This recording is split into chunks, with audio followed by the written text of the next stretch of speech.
देखिए, री आने की जो कारण है उसका जो मूलभूत कारण है वो बच्चों को पता नहीं है अभी तक, और शिक्षिकाओं में भी शायद अभी वो क्लियर बहुत अच्छे से, लेकिन अब तो हो गया है, पहले ये स्पष्ट नहीं था। बच्चों को पहले पता था कि फाइनल जो पहले पद्धति थी उसमें पूरे वर्ष भर के इम्तहान के बाद एक बार जो 100 में से 33 नंबर आ जाते थे, बच्चे वहाँ पर पास हो जाते थे। लेकिन आज जो नई शिक्षा नीति है उसमें इंटरनल एग्जामिनेशन है और एक्सटर्नल एग्जामिनेशन। इंटरनल का मतलब है कि जो असाइनमेंट्स हैं बच्चों की, जो 25 नंबर के मार्क्स हैं या प्रैक्टिकल एग्ज़ाम है, उसमें बच्चे को अलग पास होना होता है, और जो एक्सटर्नल एग्ज़ाम है यानी विश्वविद्यालय परीक्षा, उसमें अलग से पास होना होता है।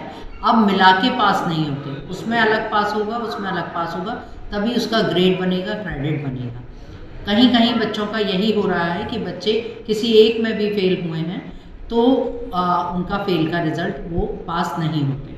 बच्चों को अभी तक कन्फ्यूजन था, क्रेडिट्स को वो अपनी काउंटिंग गिन रहे थे कि हम इतने उसमें पास हैं, जबकि उनको जो जितने निर्धारित क्रेडिट्स हैं वो प्रतिवर्ष पास करने होते हैं। तो ये बच्चों को अभी भ्रांति थी कि उनको अगर वो इंटरनल में फेल है, जैसे बहुत से बच्चे एब्सेंट रहते हैं, तो इंटरनल में कितने मार्क्स उनको दिए जा सकते हैं।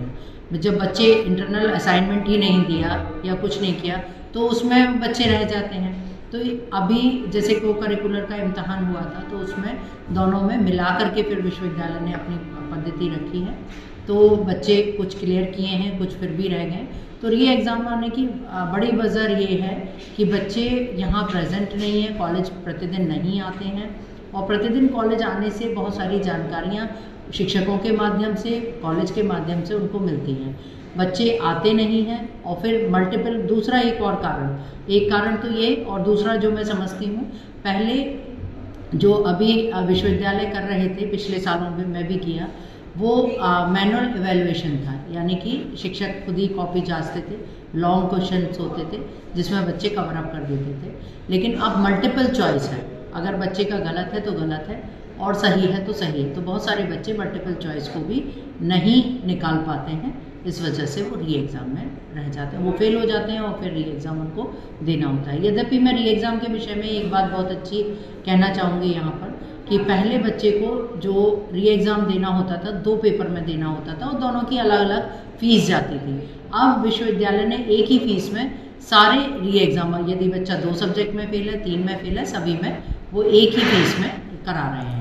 तो कोई ऐसी परेशानी वाली बात नहीं है। अगर फर्स्ट सेमेस्टर में बच्चा फेल है तो थर्ड में दे सकता है, थर्ड में फेल है तो फिफ्थ में दे सकता है, लगातार उसे चांस मिल रहा है पास होने का, एग्ज़ाम देने का, तो वो उसमें कर सकता है, बशर्ते कि बच्चा स्वयं में सचेत रहे। क्या इसकी एक री आने की या फेल होने की एक औसतन अगर बात की जाए तो कितने औसत जो छात्राएं हैं उनकी री आई है? मुझे नहीं लगता बहुत ज़्यादा नंबर बढ़ा है, थोड़ा सा भय ज़्यादा है, नंबर बहुत ज़्यादा नहीं बढ़ा। चूँकि मैंने थोड़ा सा डाटा निकाला था 2-3 सब्जेक्ट्स में, तो 20 to 30% बच्चे पहले भी री में देते थे एग्ज़ाम, ऐसा नहीं है कि पहले नहीं देते थे। अब सवाल ये है, फ़र्क सिर्फ इतना है कि पहले साल में 1 मरतबा देते थे, अब साल में 2 मरतबा आ गया है, 2 जगह 2 बार आ गया है। तो इसका असर क्या है, नई शिक्षा नीति जो लागू हुई है उसका देखने को मिल रहा है ये री आने की? नई शिक्षा नीति के अंतर्गत ये है, चूँकि बच्चों को अभी चीज़ें क्लियर नहीं है। BA, MA या BCom, BSc, MSc बच्चे ईयरली दे रहे थे, अब साल में 2 दफ़ा इम्तहान है।